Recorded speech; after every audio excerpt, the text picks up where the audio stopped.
SD सच्ची कहानियों पर आप सभी का स्वागत है। ये एक ऐसा जाना माना गांव है जहां पर लोगों की भीड़ ख़त्म नहीं होती।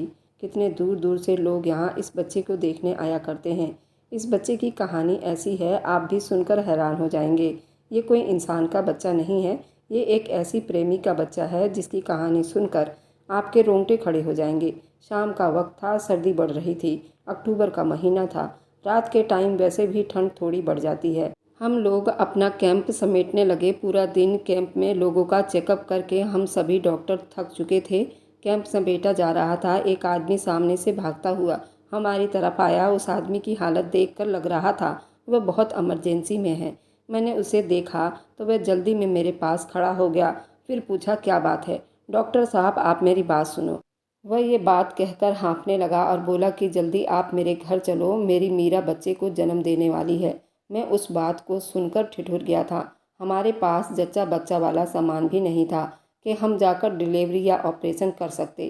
तभी मैंने उससे सवाल किया था, पत्नी की उम्र क्या है? उसने कहा कि 36 साल होगा। मैंने कहा, फिर तो तुम्हारी पत्नी का बच्चा पैदा करना हमारे लिए मुश्किल हो सकता है। उसे शायद ऑपरेशन की ज़रूरत हो और ऐसे में हमारे पास कोई सुविधा भी नहीं है हम आपकी मदद कर सकें। वह आदमी बोला कि बस आप जल्दी से मेरे घर चलिए, मुझे किसी चीज़ की कोई परवाह नहीं है। मैं वहाँ पर नहीं जाऊँगा तो मेरी मीरा तकलीफ़ में मर जाएगी। उसकी बातें सुनकर मैं काफ़ी डर गया था और ये भी समझ गया था कि केस काफ़ी मुश्किल होने वाला है। पर मैं ये नहीं जानता था कि केस मुश्किल होने के साथ साथ हमारे लिए हैरानी भी लेकर आ रहा है। फ़िलहाल उस आदमी ने हम पर भरोसा किया। कहने लगा, आप मेरे साथ चलिए। वे आगे आगे चलने लगा। हम लोग उसके पीछे पीछे अपना ज़रूरी सामान लेकर चल पड़े थे। मेरे साथ एक लेडी डॉक्टर भी थी। हमने तो यही समझा था कि उस आदमी की पत्नी बच्चों को जन्म देने वाली है। मगर जैसे ही हम लोग वहाँ पहुँचे तो उस आदमी की पत्नी घर के बाहर खड़ी हमारा इंतज़ार कर रही थी। हम लोग पहुँचे तो उसकी पत्नी कहने लगी, कृपा है तुम लोग जल्दी आ गए हो, नहीं तो मीरा की तो जान निकलने वाली है। मीरा कौन है? मैंने उस आदमी से पूछा तो उसने जो बात मुझे बताई, मेरे पैरों तले से ज़मीन निकल गई थी। वह बोला कि मीरा हमारी गाय है और आज वह एक बच्चा जन्म देने वाली है। मैं तो उसकी तरफ देखकर कुछ कह भी नहीं सका था। ये लोग अपनी गाय से इतनी मोहब्बत करते थे और ये सब सुनकर मैं बौखला सा गया था, क्योंकि मैं एक डॉक्टर था और ज़्यादा धार्मिक भी नहीं था। इसी वजह से मुझे उन लोगों पर गुस्सा भी आ रहा था। मुझे यहाँ इसलिए लेकर आए थे कि उनकी गाय का बच्चा आसानी से पैदा हो सके। उस वक्त मेरा दिल चाहा कि मैं उसकी जी भर के बेइज्जती करूं, लेकिन ऐसा नहीं कर सकता था। वे अपनी गाय की वजह से इतना परेशान थे जितना लोग अपनी पत्नी के डिलीवरी में परेशान होते हैं। सच पूछिए, अब मुझे उस आदमी पर हंसी भी आ रही थी। वह अपनी गाय को लेकर इतना परेशान और दुखी था। हम लोगों ने कोई बात नहीं की। मैंने उससे कहा कि तुम्हारी गाय का इलाज वैसा ही होगा जैसा इंसानों का होता है, तुम फिक्र ना करो। मेरी बात सुनकर वह खुश हो गया और बोला, ऐसा करना बहुत ज़रूरी है, वरना मेरी पत्नी मुझसे नाराज़ हो जाएगी। मेरी नज़र अचानक और बार बार उस आदमी की पत्नी पर जा रही थी। ऐसा नहीं था, मैं उसे किसी दूसरी नज़र से देख रहा था, लेकिन वह मुझे थोड़ी चुलबुली और शरारती लग रही थी। उसकी आंखों में अजीब सी शरारत और शैतानियाँ थी। ऐसा लगता था वह कोई बात हम सबसे छुपा रही है, मगर किसी के सामने कहना नहीं चाह रही। बार बार हमारे आसपास मंडरा रही थी। कभी कहती कि मेरी गाय को पानी पिला दो, तो कभी कहती कि उसे चारा खिला दो। मैं उसकी इन बातों से अंदाज़ा लगा पा रहा था कि गाय के बारे में वह भी बड़ी परेशान थी। फिलहाल आखिरकार हमने एक इंजेक्शन पास के स्टोर से मंगवाई और गाय को लगा दिया। इंजेक्शन लगाने के थोड़ी देर के बाद गाय ने हलचल शुरू कर दी थी। ऐसा लगता था वह अभी बच्चा जन्म देने वाली है। ज़्यादातर जब भी कोई जानवर बच्चा पैदा करता है तो वो ज़मीन पर ही गिरता है, मगर जैसे ही गाय को बच्चा जन्म देने की बारी आई तो उस आदमी की पत्नी ने जल्दी से भागकर एक कंबल लेकर आई। कंबल बड़ा खूबसूरत और नरम था। मैं उसे देखकर हैरान रह गया। मैंने पूछा, क्या है? बोली कि गाय जो अपना बच्चा जन्म देगी वह इसी पर रखा जाएगा। हम अपने गाय के बच्चे को ज़मीन पर गिरने नहीं देंगे। मैं उसकी इन बातों से हैरान भी हो रहा था, लेकिन कुछ बोला नहीं। गाय के पास एक चारपाई भी रखी गई थी और एक कंबल भी। हम लोग तो ये सोच रहे थे कि गाय बच्चा जन्म देगी और हम लोग चले जाएंगे। उन लोगों के दिमाग से भी ये परेशानी उतर जाएगा। पर ऐसा नहीं हुआ था, क्योंकि अगले ही कुछ मिनटों में हम वो मंजर देखने लगे थे जो कि बहुत ही हैरान करने वाला था। उस औरत ने चारपाई पर कंबल रखा और चारपाई गाय के आगे कर दी। वह गाय के आगे ऐसे हाथ जोड़कर खड़ी थी जैसे कि उसको बच्चे को पकड़कर पुण्य का काम करना हो। पर अगले ही पल वह हुआ जो न किसी ने कभी देखा था और न ही किसी ने सुना था। वह एक इंसानी बच्चा था जो गाय ने जन्म दिया था। मुझे तो ऐसा लग रहा था कि जो मैं देख रहा हूँ वह एक सपना है। ऐसा कभी नहीं हो सकता कि एक गाय ने एक इंसानी बच्चे को जन्म दे दी हो, पर यह तो मेरी आंखों के सामने हो चुका था। गाय ने अपने गर्भ से एक इंसानी बच्चे को जन्म दे दिया था। पहले तो मुझे समझ नहीं आई कि ये बच्चा इंसानी है, मगर फिर जैसे ही हम लोगों ने गौर से आंखें झपक झपक कर बार बार उसे देखा तो वाकई में वह एक इंसानी बच्चा ही था। हम सब लोग हैरान हुए थे। मेरी हैरानी सबसे ज़्यादा ये थी क्योंकि मैंने आज तक इस तरह इंसान को किसी जानवर को प्यार करते भी नहीं देखा था। किसी पालतू जानवर को भी मैंने घर में नहीं पाला था, लेकिन जो मंजर मेरे सामने था वह इतना हैरान करने वाला था। अगर आप भी मेरे सामने होते तो आपको इस मंजर पर यकीन नहीं आता और आप अपनी अकल पर शक करने लगते।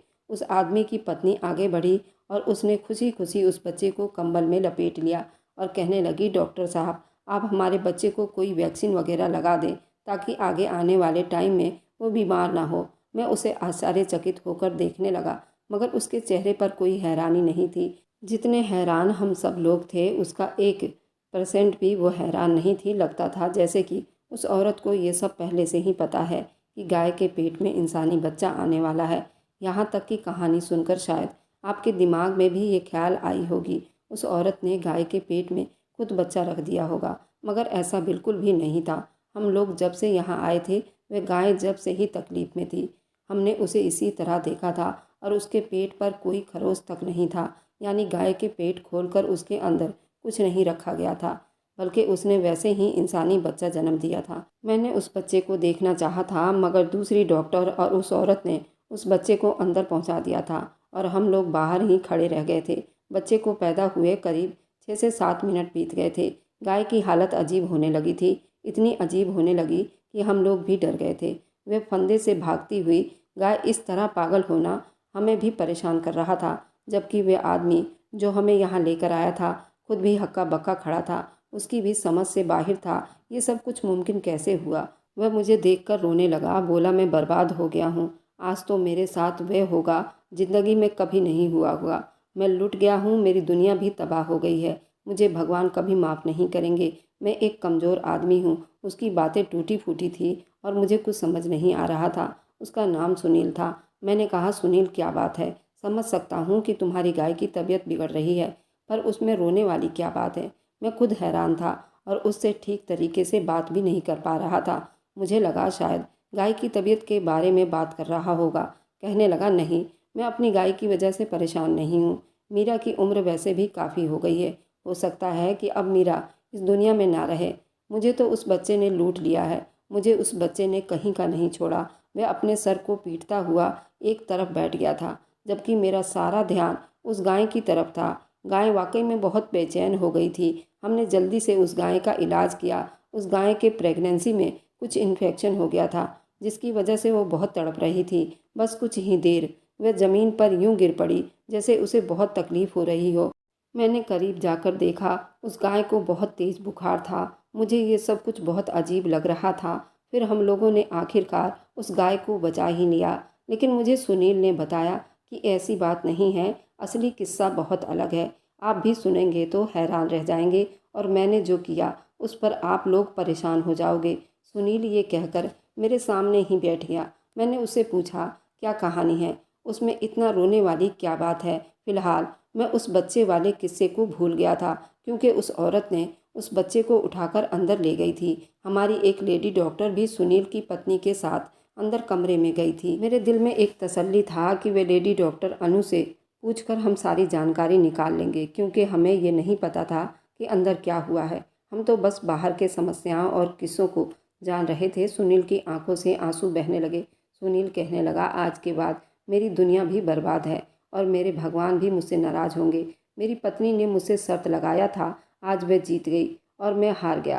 सुनील की बातें सुनकर मुझे हैरानी हुई। मुझे ऐसा महसूस होने लगा जैसे वे सठिया गया हो। सुनील, तुम मुझे खुलकर बता सकते हो आखिर ये सब क्या हुआ है? मैंने उसे डांटा। पूछा तो वह रोने लगा। रोते रोते अचानक चुप हो गया। और कहने लगा, मैं आपको अपनी कहानी अपने शब्दों में सुनाने के बजाय ऐसा मंजर दिखाऊंगा, देखकर आपके भी रोंगटे खड़े हो जाएंगे और आपको मुझ पर गुस्सा भी आने लगेगा। आप समझ जाएंगे मैं किस तरह कमीना और घटिया इंसान हूँ। इतना कहकर सुनील ने मुझे उठने को कहा। मैं उठा तो वो मुझे अंदर वाले कमरे में ले गया, जहाँ उसकी पत्नी डॉक्टर अनु के साथ खड़ी थी। मैंने देखा कि सुनील की पत्नी बहुत खुश लग रही थी। उसके चेहरे पर तो जरा भी हैरानी नहीं थी, लेकिन फिर सुनील एक ऐसी चीज़ दिखाई जिस पर नज़र पड़ते ही मेरी तो जान ही निकल गई। मुझे लगा मैं कोई सपना देख रहा हूँ। क्या कोई पत्नी भी इतनी अच्छी हो सकती है? मैं तो कभी सपने में भी नहीं सोच सकता हूँ। मैं चुपचाप बाहर आ गया। मेरे मुंह पर सिर्फ चुप्पी का ताला लग गया था। सुनील ने मेरे आगे हाथ जोड़े और कहने लगा, भगवान के लिए मेरे दोस्त मेरी मदद करो, वरना मैं बर्बाद हो जाऊंगा। मैं तुम्हारे सामने बहुत मजबूर होकर हाथ जोड़ रहा हूँ, वरना कोई इंसान किसी दूसरे इंसान के सामने इतना नहीं झुकता, सिर्फ भगवान के सामने झुकता है। पर तुम मेरी मजबूरी समझ गए हो। मेरी पत्नी को इस बात का पता नहीं चलना चाहिए। तुम ऐसा करो कि अपने किसी दोस्त से इसके बारे में बात करके मुझे बताओ मुझे क्या करना चाहिए। मेरे पास सिर्फ 1 हफ्ते का टाइम है, उसके बाद मैं पूरे तरीके से बर्बाद हो जाऊंगा। सुनील के जुड़े हुए हाथ देखकर मुझे तरस आ गया। मैंने सोचा कि मुझे सुनील की मदद करनी चाहिए। वह बहुत बड़ी मुसीबत में पड़ गया है। लेकिन सुनील की तो जान पर बनाई थी। अगर सुनील की जगह कोई भी होता तो वह ऐसा ही सोचता। मैंने सुनील से वादा किया था, मैं उसकी मदद करूंगा। डॉक्टर अनु जब कमरे से बाहर आई तो मैंने उन्हें भी सारी बात बता दी। मेरी बात सुनकर डॉक्टर अनु को ज़्यादा हैरानी हुई थी। डॉक्टर अनु ने भी वादा किया कि वह इस मामले में सुनील की मदद ज़रूर करेंगी। आखिर वह भी एक इंसान था और वह इतना गिड़गिड़ा रहा था तो उसकी मदद करना बहुत ज़रूरी था। मैं और डॉक्टर अनु जब शहर आए तो हमने एक अच्छे वकील का पता निकाला जिसे ये समस्या हल हो सकती थी। हमने जाने माने मशहूर AP सिंह वकील के पास गए और उनसे सुनील की सारी कहानी सुनाई। असल में कहानी ये थी, सुनील कश्मीर के टूरिस्ट इलाकों में रहता था। उसका चाय का खुद का कैफ़े था। सुनील अपने घर में 6-7 भाई थे और वे सभी इस कैफ़े में काम किया करते थे। उनका कैफ़े खुद का ही था और वे हर आने जाने वाले टूरिस्ट औरतें और लड़कियों पर ज़्यादा ध्यान देते थे। सुनील की पत्नी भी कश्मीर घूमने गई थी और उसके वहाँ पर खुद की रिश्तेदार भी थे। सुनील की पत्नी पंजाब से थी और सुनील कश्मीर का था। सुनील एक मुस्लिम परिवार से था, वहीं पर सुनील की पत्नी एक हिंदू समाज की लड़की थी, पर वह बहुत ज़्यादा धार्मिक थी और वह अपने देवी देवताओं को बहुत मानती थी। वह स्कूल टूरिस्ट में कश्मीर घूमने के लिए आई थी। वहीं पर मुलाकात उसकी सुनील से हो गई। सुनील का मुस्लिम नाम जाहिद था। जब सुनील की पत्नी से पहली बार उसकी मुलाकात हुई तो उसने अपना नाम बदलकर सुनील रख लिया था और ये सुनील की पत्नी पूनम की पहली मुलाकात कश्मीर में सुनील के साथ हुई थी। उसके बाद पूनम और सुनील ने अपना फ़ोन नंबर एक्सचेंज कर लिया था और इसी तरह कई महीने इन दोनों की फ़ोन पर और फेसबुक पर बात होती रही। और इन बातों के दौरान भी सुनील ने कभी ये नहीं बताया कि वह एक मुस्लिम परिवार से है और ना ही पूनम ने सुनील का बैकग्राउंड जानने की कोशिश की। बस वह तो उसके प्यार में इतनी हद से आगे निकल गई थी, बात इतनी हद तक बढ़ गई कि शादी तक पहुंच गई और एक दिन पूनम और सुनील ने कोर्ट मैरिज कर लिया। उसके बाद ये कई महीनों तक छुपते रहे। फिर पूनम के घर वालों ने पूनम को ढूंढ निकाला और उन दोनों को पुलिस वालों ने पकड़ लिया। पर पूनम और सुनील ने तो कोर्ट मैरिज पहले ही कर लिया था, तो उनके पास एक पूरा सबूत था और दोनों की उम्र भी शादी लायक थी और अपनी मर्जी की शादी कर ली थी। इस केस में पुलिस वालों ने कुछ नहीं कर पाए थे। आखिरकार थक हार कर पूनम के घर वालों ने दोबारा से पूनम की शादी बड़ी धूमधाम से फिर से सुनील के साथ पूरे हिंदू रीति रिवाज से की थी। पर यहाँ पर पूनम के घर वालों ने सुनील के बैकग्राउंड के बारे में जानने की कोशिश नहीं की और ना ही उसके माता पिता को इन्वॉल्व किया। अभी तक किसी को ये मालूम नहीं था कि सुनील एक मुस्लिम परिवार से है। खुद पूनम को भी नहीं मालूम था कि सुनील मुस्लिम परिवार से है। 5 साल सुनील और पूनम की शादी बड़ी अच्छे से बीत गई। उसके बाद फेसबुक पर पूनम को सुनील के घर वालों के बारे में पता चला तो पूनम को बड़ी ज़ोरदार धक्का लगा। पर पूनम ने सुनील से एकदम सीधी और खरी बात की। सुनील से कहा कि देखो सुनील, तुम एक मुस्लिम थे लेकिन तुमने अपना नाम बदलकर मुझे धोखा दिया, पर मैं तो एक हिंदू सुनील से ही मोहब्बत करती हूँ, हमेशा मरते दम तक करती रहूँगी। मुझे आपसे कोई समस्या नहीं है, लेकिन अगर बात मेरे धर्म पर आई तो मैं कभी तुम्हें माफ़ नहीं करूँगी, क्योंकि मैं एक हिंदू हूँ और हमेशा हिंदू ही रहूँगी और आप एक मुसलमान हैं। अब उससे मुझे कोई समस्या नहीं है, लेकिन बात अगर धर्म परिवर्तन पर आई तो मैं तुम्हें कभी माफ़ नहीं करूँगी। मैं हमेशा अपने ही भगवान की पूजा करूँगी और तुम अगर चाहो तो मेरे धर्म को मानो, ना चाहो तो अपने धर्म को ही मानते रहो। मुझे उससे कोई परवाह नहीं है। पूनम की बात तो बिल्कुल 100% ठीक थी, क्योंकि पूनम ने तो सुनील से प्यार किया था, ना कि सुनील के धर्म से। लेकिन बात यहाँ पर आकर फंसी, क्योंकि सुनील अपने घर वालों के बराबर कांटेक्ट में था और सुनील के घर वाले ये नहीं चाहते थे कि पूनम हिंदू धर्म में रहे। वे बराबर सुनील को फोर्स करते थे कि पूनम को अपने धर्म में लेकर आओ, नहीं तो तुम बहुत गुनहगार हो जाओगे। अगर पूनम को अपने धर्म में लेकर आ गए तो तुम जन्नती कहलाओगे। इस वजह से सुनील हमेशा नर्वस रहा और अपनी शादीशुदा ज़िंदगी को नर्क बनाता रहा। वह पूनम को चुपके से बच्चा ना होने की दवाई खिला रहा था, क्योंकि वह इतना कंफ्यूज था। उसे ऐसा लगता था कि मेरे बच्चे होंगे तो उनका धर्म क्या होगा, क्या वे लोग भी हिंदू हो जाएंगे। इधर सुनील के माँ बाप और भाई बहन भी यही कहते थे, अगर तुम्हारा बच्चा हुआ तो कौन से धर्म का कहलाएगा। क्या तुम्हारी बीवी उन बच्चों को मुस्लिम धर्म में आने देगी जो खुद अभी एक हिंदू है।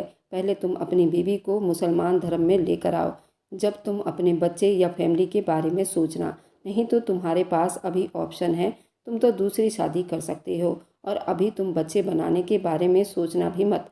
सुनील भी इस मामले में बहुत कंफ्यूज था। अब पूनम और सुनील की शादी को 8 साल बीत गए थे, लेकिन उनके यहाँ कोई बच्चा नहीं हुआ था। इसलिए पूनम ने एक गाय को पाला था और उसकी पूजा करती थी और भगवान से हमेशा प्रार्थना करती थी, मुझे एक औलाद हो जाए। लेकिन भगवान ने पूनम की गोद तो ना भरी, उसकी गाय मीरा की गोद भर दी। पूनम इसी खुशी में कभी कंजिका बिठाती तो कभी बच्चों को बुलाकर घर में पूजा करवाती। इस वजह से सुनील अब डिस्टर्ब होने लगा था। एक दिन अचानक से वह दवाई उसने सुनील के जेब में देख लिया, जो कई सालों से पूनम को खिला रहा था। जब सुनील से पूछा तो उसने सब कुछ बता दिया और कहा कि मैं अपने और तुम्हारे बच्चे को इस दुनिया में नहीं लाना चाहता था। आखिर वह क्या बनेगा, एक हिंदू बनेगा या एक मुसलमान। पूनम सुनील की बात सुनकर बिल्कुल सुन्न होकर रह गई थी और सुनील से कहने लगी, सुनील, मैंने तुमको जब पहली बार जाना कि तुम एक मुसलमान हो, उसी दिन मैंने तुम्हें बता दिया था कि मैंने तो एक सुनील से प्यार किया था, ना कि तुम्हारे धर्म से। और तुम तो मेरे साथ इतने सालों से विश्वासघात करते आए हो।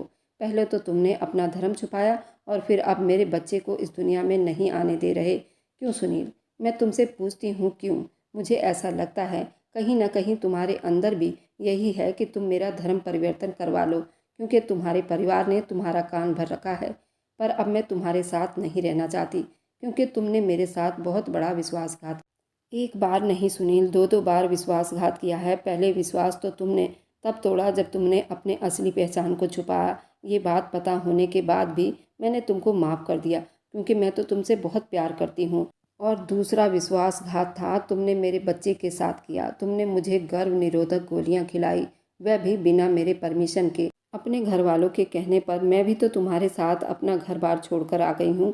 पर मैंने अपना कोई धर्म नहीं छुपाया, जो थी वह तुम्हारे सामने थी। अब मैं तुमको इतना बर्दाश्त नहीं करूँगी। बस एक बार मीरा का बच्चा पैदा हो जाए, मैं तुमको उसी दिन छोड़ दूँगी। मुझे नहीं चाहिए तुम्हारा साथ। मैं जी लूँगी अपने मीरा के बच्चे के साथ। और उस दिन मीरा ने बच्चे को जन्म दे दिया था तो सुनील का डर से बुरा हाल था, क्योंकि सुनील भी पूनम से बहुत प्यार करता था।